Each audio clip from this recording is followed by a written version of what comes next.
السلام علیکم، امید ہے آپ تمام لوگ خیریت سے ہوں گے۔ سب سے پہلے اگر آپ کو ڈر لگتا ہے تو آپ ایک مرتبہ آیت الکرسی پڑھ لیجئے اور اس کا حصار اپنے ارد گرد کر لیجئے۔ کہ کہتے ہیں کہ جب ایسی مخلوقات کا ذکر ہوتا ہے تو یہ بڑی ہی دلچسپی لیتی ہیں اور بڑی ہی غور سے جو ہے وہ آپ کی باتیں سنتی ہیں۔ تو آج کی سٹوری جو ہے وہ حمزہ صاحب کی ہے۔ اس کو سننے کے بعد آپ کے رونگٹے کھڑے ہو جائیں گے۔ ہوش اڑا دینے والی ایک ایسی خوفناک سچی سٹوری ہے کہ حمزہ صاحب نے شیئر کی ہے اور اسی سٹوری کو میں نیریٹ کرنے جا رہی ہوں۔ تو اس پہ چلیے بڑھتے ہیں اپنی سٹوری کی جانب۔ میرا نام حمزہ ہے۔ میں بہت طویل عرصے سے مری جیسے خوبصورت علاقے میں ایک چھوٹے سے مکان کی تلاش میں تھا۔ کئی مہینوں تک تو مجھے اس میں کوئی کامیابی حاصل نہیں ہوئی اور نہ ہی ایسا کوئی اشتہار میری نظر سے گزرا کہ میں اس دلکش اور خوبصورت علاقے میں کوئی مکان ڈھونڈ سکوں۔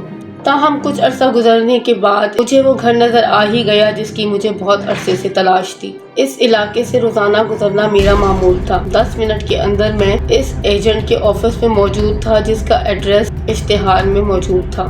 وہاں سے مجھے معلوم ہوا کہ یہ گھر باسط نامی ایک شخص کی ملکیت ہے اور وہ جلد سے جلد اس کو فروخت کرنا چاہتے ہیں کیونکہ حال ہی میں ان کی بیوی کا انتقال ہوا ہے اور اس گھر سے ان کی بہت سی تکلیف سے یادیں وابستہ ہیں۔ مجھے بتایا گیا کہ باسط صاحب ایک امیر آدمی ہیں اور ان کی بیوی نے بھی وراثت میں ان کے لیے بہت کچھ چھوڑا ہے۔ وہ اس گھر کو بنا کسی تاخیر کے فروخت کرنا چاہ رہے تھے اور انہوں نے حیرت انگیز طور پر اس مکان کی قیمت بھی بہت کم رکھی تھی۔ اس گھر کو ایک نظر دیکھتے ہی سمجھ گیا کہ یہ عین میری خواہش کے مطابق ہے۔ باسط صاحب اس مکان کو جلد از جلد بیچنے کے لیے اتنے بے چین کیوں تھے اور وہ اتنی کم قیمت پر اپنا یہ مکان کیوں فروخت کر رہے تھے، میں نے اس پر زیادہ نہیں سوچا کیونکہ مجھے یہ گھر پسند آ چکا تھا اور ایک ہفتے کے اندر اندر مکان کو خریدنے کے تمام ضروری اور قانونی مراحل ایجنٹ کے ذریعے میں مکمل کر چکا تھا۔ مکان بہت ہی اچھی حالت میں تھا اور اس مکان کو خریدنے کے 1 مہینے کے اندر اندر میں اس میں شفٹ ہو چکا تھا۔ ابھی مجھے اس گھر میں 1 ہفتے سے زیادہ نہیں گزرا تھا کہ ایک دن مجھے فون پر کال ریسیو ہوئی کہ باسط صاحب مجھ سے ملنا چاہتے ہیں۔ جب وہ آئے اور میں نے ان کو دیکھا تو وہ نہایت ہی متاثر کر دینے والی شخصیت کے مالک تھے۔ ایسے لوگوں سے میں اپنی زندگی میں بہت کم ملا تھا لیکن ان کی ملاقات کا کوئی خاص مقصد نہیں تھا۔ وہ صرف یہ یقین کرنا چاہتے تھے کہ یہ گھر میرے لیے آرام دہ ہے۔ انہوں نے ایک آخری دفعہ پورے گھر کو دیکھنے کی خواہش کا اظہار کیا۔ مجھے ساتھ لے کر انہوں نے پورے گھر کا چکر لگایا۔ وہ ہر کمرے میں گئے سوائے ایک کمرے کے۔ یہ کمرہ تیسری منزل پر باہر کی طرف بنا ہوا ایک بیڈ روم تھا اور دوسرے کمروں کے مقابلے میں بہت زیادہ بڑا تھا۔ جیسے ہی میں نے اسے کھولنے کے لیے دروازے کی طرف اپنا ہاتھ بڑھایا تو باسط صاحب نے جلدی سے مجھے روک دیا۔ میں معذرت چاہتا ہوں لیکن آپ اس کمرے کو نہ ہی کھولیں تو بہتر ہوگا۔ یہاں میری سب سے زیادہ تکلیف دہ یادیں ہیں۔ اس بات سے مجھے ایسا محسوس ہوا کہ شاید اس کمرے میں ان کی بیوی کا انتقال ہوا ہوگا۔ یہ اکتوبر کی ایک خوبصورت دوپہر تھی۔ پورے گھر کا چکر لگانے کے بعد باسط صاحب اور میں گھر کے باغیچے میں چلے گئے جس میں ٹائلوں کا ایک پختہ فرش بنا ہوا تھا۔ یہ یہاں کی سب سے زیادہ پرکشش جگہ تھی۔ اینٹوں سے بنی ایک چھوٹی سی دیوار نے اس ساتھ والے پڑوسیوں سے الگ کر دیا تھا۔ باسط صاحب کچھ دیر یہاں ٹھہرے۔ ان کے چہرے پر ایک عجیب قسم کی سنجیدگی تھی۔ وہ شاید ان دنوں کی افسوسناک یادوں میں کھو گئے تھے جب ان دونوں میاں بیوی نے مل کر اس چھوٹے سے باغیچے کی سجاوٹ کا منصوبہ بنایا اور اس پر عمل کیا ہوگا۔ اس کا اندازہ مجھے اس بات سے ہوا کہ جب وہ رخصت ہونے لگے تو بولے، یہاں بہت کچھ ایسا ہے جس کا مجھ سے بہت گہرا تعلق ہے۔ میں آپ کا شکریہ ادا کرتا ہوں کہ آپ نے مجھے یہ باغیچہ دوبارہ دیکھنے کا موقع دیا۔ جب وہ جانے کے لیے مڑے تو کئی بار اس باغیچے کو حسرت بھری نگاہوں سے دیکھنے لگے۔ کچھ دنوں بعد جب میں رات کے کھانے کے بعد چہل قدمی کر کے گھر واپس آ رہا تھا تو اپنے گھر کی اوپر والی منزل پر کھڑکیوں سے آتی روشنی کو دیکھ کر میں گھبرا گیا۔ مجھے یاد تھا کہ میں نے باہر جاتے ہوئے لائٹوں کو مکمل طور پر بند کیا تھا۔ اس وقت یہ روشنی تیسری منزل پر سامنے والے بیڈ روم کی کھڑکیوں سے آ رہی تھی اور کھڑکیوں کے پردے بھی ہٹے ہوئے تھے۔ میں گھر میں داخل ہوتے ہی تیزی سے اوپر والی منزل کی طرف بھاگا۔ جب میں اس کمرے تک پہنچا تو وہاں بالکل اندھیرا چھایا ہوا تھا۔ میں نے جلدی سے لائٹ آن کی تو یہ دیکھ کر حیران رہ گیا کہ کھڑکیوں کے پردے گرے ہوئے تھے۔ اچانک میرے ذہن میں خیال آیا کہ جو روشنی میں نے دیکھی تھی وہ میرے گھر سے نہیں بلکہ ساتھ والے گھر کی کھڑکیوں سے آ رہی ہوگی۔ مجھے غلط فہمی ہوئی ہوگی کیونکہ باہر ہلکی دھند بھی پھیلی ہوئی تھی اور میں نے روشنی کو صرف ایک نظر ہی دیکھا تھا۔ اگلے 1-2 دن میں اپنے کام میں اس قدر مصروف رہا کہ اپنی پرانی کتابوں اور کاغذات کے ڈھیر کو چھانٹنے اور الگ کرنے میں کافی وقت لگ گیا۔ میں کافی عرصے سے اس کام کے لیے وقت نکالنا چاہ رہا تھا۔ ان کتابوں میں سے مجھے ایک میگزین ملا جسے میں نے نہ جانے کس وجہ سے اپنے پاس محفوظ کر لیا تھا۔ اب اس رسالے کے صفحات پلٹتے ہوئے یہ وجہ معلوم کرنے کی کوشش کرنے لگا۔ اچانک اس کے ایک صفحے پر مجھے گھر کے باغیچے کی تصویر نظر آئی۔ صفحے پر موجود عنوان سے ظاہر ہو رہا تھا کہ یہ مضمون باسط صاحب کی بیوی کے ساتھ ایک انٹرویو تھا۔ اس میں اس کی اور اس کے شوہر کی تصویر بھی شامل تھی۔ یہ ایک دلچسپ اتفاق تھا کہ میں نے کئی سال قبل جس گھر کے بارے میں میگزین میں پڑھا تھا اب میں اس میں رہائش پذیر تھا، لیکن میں نے اس پر زیادہ وقت صرف نہیں کیا اور رسالے کو کاغذات کے اس ڈھیر میں شامل کر دیا جو میں ردی میں دینے کے لیے علیحدہ کر رہا تھا۔ جب کام مکمل ہوا تو مجھے احساس ہوا کہ آدھی رات سے زیادہ وقت گزر چکا ہے۔ میں اپنے کام میں اتنا مگن تھا کہ آدھی رات کے گزر جانے کا مجھے احساس تک نہ ہوا۔ اب مجھے بھوک محسوس ہو رہی تھی۔ میں کھانے کی کسی چیز کو تلاش کرنے کے لیے کچن تک چلا گیا۔ اس گھر کے کچن کا ایک دروازہ باغیچے کی طرف بھی کھلتا تھا۔ میں نے چائے بنائی اور کچھ بسکٹ پلیٹ میں رکھی رہا تھا کہ اچانک مجھے باہر باغیچے میں ٹائلوں والے فرش پر کسی کے چلنے کی آہٹ محسوس ہوئی۔ میں تیزی سے اٹھ کر کھڑکی کی طرف گیا اور پردوں کو ہٹا کر کھڑکی کھول دی۔ کمرے کی ساری روشنی باغیچے میں پھیل گئی۔ وہاں ایک آدمی پھولوں والی کیاری پر جھکا ہوا تھا۔ اچانک ہونے والی اس روشنی سے چونک کر وہ سیدھا کھڑا ہوا اور باغیچے کی دیوار کی طرف بھاگا۔ وہ انتہائی تیزی کے ساتھ دیوار پر چڑھ کر غائب ہو گیا، لیکن آخری لمحے میں جب دیوار پر چڑھتے ہوئے اس نے مڑ کر پیچھے دیکھا تو باہر جلتے گیس لیمپ کی روشنی میں اس کا چہرہ مجھے نظر آ گیا۔ مجھے ناقابل بیان حیرت ہوئی۔ میں نے باسط صاحب کو فوراً پہچان لیا۔ جھلک ایک لمحے کی تھی، لیکن مجھے یقین تھا کہ مجھ سے کوئی غلطی نہیں ہوئی۔ باسط صاحب کو دیکھ کر مجھے نہیں لگتا تھا کہ وہ اس باغ میں آنے کے لیے ایسے طریقے اختیار کریں گے۔ اس کے علاوہ باسط صاحب آسانی سے گھر کے اندر آ سکتے تھے، تو انہوں نے اس طریقے کو کیوں اختیار کیا مجھے بالکل بھی سمجھ میں نہیں آ رہا تھا۔ اگر باسط صاحب باغ میں آنا چاہتے تھے تو مجھے انہیں اجازت دیتے ہوئے خوشی محسوس ہوتی، لیکن ان کا یہ طریقہ مجھے بالکل بھی سمجھ میں نہیں آیا۔ اس لیے اگلی ہی صبح میں نے مستری کو بلا کر اپنی دیوار کے اوپر جنگلہ لگانے کی ہدایت کر دی۔ اگلی شام تک میری ہدایت پر عمل ہو گیا۔ اس کے ساتھ ہی مجھے یہ تجسس بھی محسوس ہو رہا تھا کہ باسط صاحب آدھی رات کو اس مشکوک انداز میں وہاں کس وجہ سے آئے تھے۔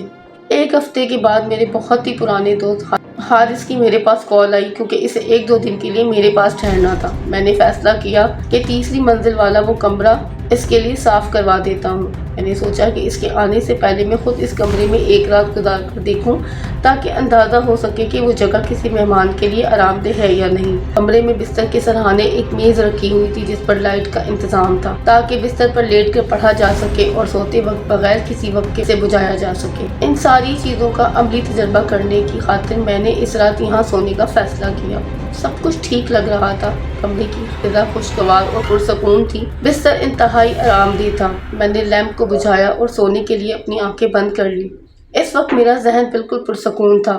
کسی قسم کی یاد یا کوئی بھی پرابلم میرے ذہن میں نہیں تھی۔ میں سکون سے سو گیا۔ پھر اچانک یوں محسوس ہوا جیسے انجانی دہشت میرے ذہن پر سوار ہو رہی ہے۔ ایک خوفناک خواب مجھ پر غالب آ رہا تھا۔ میری آنکھ کھل گئی۔ مجھے محسوس ہونے لگا کہ میں اپنے بستر پر لیٹا ہوں۔ یہ سب خوف ایک خواب کی سبب تھا، لیکن مصیبت ابھی ختم نہیں ہوئی تھی۔ اپنی تمام تر کوششوں کے باوجود میں تکیے سے سر نہیں اٹھا پا رہا تھا، مگر مجھے یہ احساس ہو رہا تھا کہ میرا خواب ٹوٹ چکا ہے اور میں بیدار ہو چکا ہوں۔ اپنی بند پلکوں کے پیچھے مجھے احساس ہو رہا تھا کہ کمرے میں روشنی پھیلی ہوئی ہے، شاید ویسی ہی روشنی جیسی میں نے اس دن باہر سے آتے ہوئے اس کمرے میں دیکھی تھی۔ میں مکمل ہوش میں آنے کے باوجود چند لمحوں کے لیے وہیں لیٹا رہا۔ آنکھیں ابھی تک بند تھیں اور ماتھے پر پسینے کی بوندیں محسوس ہو رہی تھیں۔ میں اٹھ کر بیٹھ گیا۔ میرے بستر کے دائیں طرف بالکل سامنے والی کرسی پر باسط صاحب کی وائف بیٹھی تھی۔ ان کو دیکھتے ہی میں پہچان گیا، کیونکہ ان کی تصویر میں نے میگزین میں کچھ دن پہلے ہی دیکھی تھی۔ یقیناً یہ وہی تھیں، اس میں کوئی شک نہیں تھا۔ ان کے ہاتھ میں ایک چھوٹا سا پیالہ تھا جو چینی یا مٹی کا بنا ہوا تھا۔ اس کے اوپر ایک ڈھکن بھی تھا۔ جیسے ہی میں نے اس کی طرف دیکھا، باسط صاحب کی وائف نے اس کا ڈھکن ہٹایا اور چمچ کی مدد سے کچھ کھانے لگی۔ ایک چمچ کھانے کے بعد انہوں نے پیالے کو دوبارہ ڈھک دیا۔ اس کے بعد انہوں نے اپنا چہرہ میرے بستر کی طرف موڑا اور میری طرف دیکھنے لگی۔ ان کے چہرے پر موت کی زردی چھائی ہوئی تھی۔ اس کے بعد وہ نڈھال اور تھکے ہارے انداز میں اٹھیں اور بستر کی طرف قدم بڑھانے لگیں۔ جیسے ہی انہوں نے ایسا کیا، کمرے میں روشنی جو کسی نامعلوم جگہ سے آ رہی تھی اچانک مدھم پڑ گئی۔ میرے چاروں طرف ایک بار پھر سے اندھیرا چھا گیا۔ فوراً بستر سے نکلا اور نیچے اپنے کمرے کی طرف تیزی سے بھاگا۔ میرا دوست حارث، جس کو اپنی زندگی میں کئی مجرموں اور بھوتوں سے واسطہ پڑ چکا تھا، اس معاملے میں بہت تجربے کار تھا۔ وہ اگلے دن اپنے پروگرام کے مطابق میرے پاس پہنچ گیا۔ اس کے آتے ہی میں نے یہاں پیش آنے والے اس پورے واقعے کی تفصیل اس کو بتائی۔ اب تو میں اسی کمرے میں رات گزاروں گا۔ میری بات سن کر اس نے وہ اعتماد انداز میں اپنا فیصلہ بتایا۔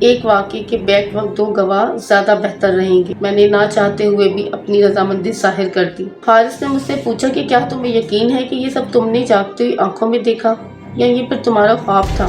میں اس وقت 100% جاگ رہا تھا، میں نے جواب دیا، اور میرے دوست کی آنکھیں چمکنے لگیں۔ انسان صرف نامعلوم چیز سے ڈرتا ہے، ابھی تک کوئی نہیں جانتا کہ بھوت کیا ہے یا وہ کیوں ظاہر ہوتے ہیں۔ تم نے جو باسط صاحب کو رات کے وقت اپنے باغ میں گھستے ہوئے دیکھا تھا، کیا سمجھتے ہو اس کا رات والے واقعے سے کوئی تعلق ہے؟ جہاں تک میں سمجھ پایا ہوں نہیں۔ کیا تعلق ہو سکتا ہے؟ یہ یقینی طور پر واضح نہیں ہے، اور میں نے تم سے یہ سوال کیوں کیا میں خود بھی نہیں جانتا۔ میرا دوست ہنسنے لگا۔ میں نے اپنے دوست کے ساتھ مل کر اوپر والے بیڈ روم میں ایک اور بستر کا انتظام کیا۔ بستر پر لیٹنے کے بعد میرے دوست نے روشنی مدھم کر دی۔ ہم نے کچھ دیر باتیں کی اور پھر خاموشی سے اپنی جگہ پر لیٹ گئے۔ یہ سردیوں کا موسم تھا، کمرے میں بالکل خاموشی تھی اور ماحول بالکل پرسکون تھا۔ پھر مجھے ایسا لگا جیسے کچھ ٹوٹ گیا ہو۔ میرے جاگتے ہوئے شعور میں کچھ رونے خواب گونجنے لگے۔ مجھے حارث کے پہلو بدلنے کی آواز سنائی دی، پھر اس کی آواز آئی۔ مجھے کچھ وحشت محسوس ہو رہی ہے مگر کچھ سنائی دے رہا ہے نہ دکھائی۔ میرے ساتھ بھی ایسا ہی معاملہ ہے، میں نے جواب دیا۔ تمہیں کوئی اعتراض نہ ہو تو لائٹیں آن کر دوں؟ میرے دوست نے مجھ سے پوچھا۔ مجھے کوئی اعتراض نہیں۔ سوئچ آن کرتے ہی کمرے میں روشنی ہو گئی۔ حارث اٹھ کر اپنے بستر پر بیٹھ گیا۔ سب کچھ معمول کے مطابق تھا۔ کتابوں کی الماری، وہاں پر رکھی ہوئی کرسیاں جن میں سے ایک پر حارث نے اپنا سامان رکھا ہوا تھا، سب کچھ جوں کا توں تھا۔ ایسی کوئی چیز نہیں تھی جو بدلی ہو یا اپنی جگہ سے ہلی ہو۔ یہ سب بہت عجیب ہے، یہ کہتے ہوئے اس نے روشنی دوبارہ بند کر دی۔ اندھیرے میں وقت کی پیمائش کرنے سے زیادہ مشکل اور کوئی چیز نہیں۔ میں لمحہ بہ لمحہ بڑھتے ہوئے ڈراؤنے خواب کے احساس کے ساتھ وہیں لیٹا رہا۔ کچھ ہی دیر کے بعد مجھے یوں لگا جیسے کہیں کوئی چراغ جل اٹھا ہو۔ اس روشنی میں مجھے حارث کی بستر کے پاس پڑی کرسی پر باسط صاحب کی وائف بیٹھی دکھائی دی۔ ان کے ہاتھ میں وہی مٹی کا پیالہ تھا۔ وہ تھکی ہوئی اور کمزور نظر آ رہی تھی، یوں لگتا تھا جیسے بہت عرصے سے بیمار ہو۔ انہوں نے نظر اٹھا کر حارث کی طرف اور پھر مڑ کر میری طرف دیکھا۔ ان کے چہرے پر واضح طور پر موت کا سایہ منڈلا رہا تھا۔ ان کی آنکھوں میں ایک التجا تھی، ایک مطالبہ تھا۔ پھر روشنی مدھم ہونے لگی جو دھیرے دھیرے ختم ہو گئی۔ میں نے حارث کی طرف دیکھا۔ او میرے خدا، یہ روشنی کہاں گئی؟ حارث نے لیمپ کا بٹن دبایا اور کمرہ روشنی سے بھر گیا۔ میں نے دیکھا وہ بستر پر اٹھ کر بیٹھا ہوا تھا۔ اس کے چہرے پر ایک جوش تھا۔ کچھ اندازہ تو اس نے پہلے ہی لگا لیا تھا مگر اب شاید سب کچھ سمجھ گیا ہوں۔ میرے ساتھ نیچے آؤ۔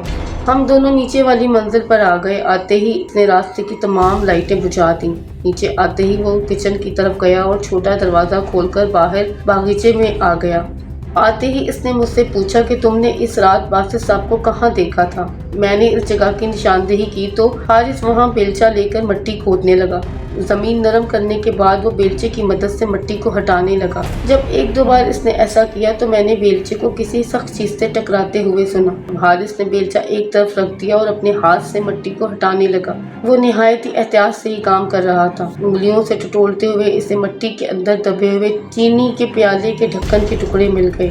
مزید کچھ تلاش کی تو چینی کا پیالہ بھی مل گیا۔ یہ وہی پیالہ تھا جو میں نے پہلے بھی 2 بار باسط صاحب کی وائف کے ہاتھ میں دیکھا تھا۔ پیالے کو ہم گھر کے اندر لے گئے، زمین کو مزید صاف کیا تو پیالے کے ساتھ مٹی میں موٹے دلیے جیسے کھانے کی تہ بھی مل گئی۔ اس کا ایک حصہ میں نے اگلے دن ایک لیبارٹری میں تجربہ کرنے کے لیے بھیجا تو وہ واقعی ہی دلیا ثابت ہوا مگر اس میں زہر کی کافی مقدار موجود تھی۔ اس وقت حارث اور میں اپنے مطالعے کے چھوٹے سے کمرے میں اکیلے بیٹھے ہوئے تھے جب لیبارٹری کی رپورٹ ہم تک پہنچی۔ سامنے میز پر چینی کا پیالہ اور اس کے ڈھکن کے ٹکڑے پڑے ہوئے تھے۔ رپورٹ پڑھتے ہی میں نے سر اوپر اٹھایا تو فوراً ہی دروازے کی گھنٹی بج اٹھی۔ اگلے ہی لمحے میرا ملازم اندر داخل ہوا اور باسط صاحب کی آمد کی اطلاع دی۔ انہیں اندر آنے دو، حارث جلدی سے بولا، پھر میری طرف دیکھتے ہوئے کہنے لگا، جب وہ میز پر پڑی چیزوں کو ایک دم دیکھے گا تو ہمیں اس کے تاثرات کا علم ہو جائے گا۔ اس وقت باہر سڑک بن رہی تھی اور رولر انجن نئے بچھائے گئے پتھروں کو دبا کر ہموار کر رہا تھا۔ اس کا شور مسلسل بلند ہو رہا تھا۔ تھوڑی ہی دیر کے بعد باسط صاحب اندر داخل ہوئے۔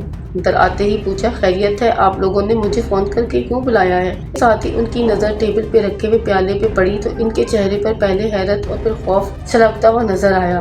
ان کا منہ کھلا کا کھلا ہی رہ گیا، آنکھیں خوف سے پھیل گئیں، خوشگوار چہرے پر وحشت چھا گئی۔ مزید کچھ بولے بغیر وہ مڑے اور تیزی سے گرتے پڑتے باہر نکل گئے۔ اس کے بعد جو ہوا وہ حادثہ تھا یا کچھ اور، یہ میں کبھی جان نہیں پاؤں گا، کیونکہ میں نے کھڑکی میں سے باہر فاسد صاحب کو پتھر دبانے والے بھاری انجن کے پہیوں کے سامنے گرتے دیکھا۔ وہ اس طرح سے گرے کہ رکنے کا سوچے، لوہے کا وزنی انجن ان کے سر کو کچلتا ہوا اوپر سے گزر گیا۔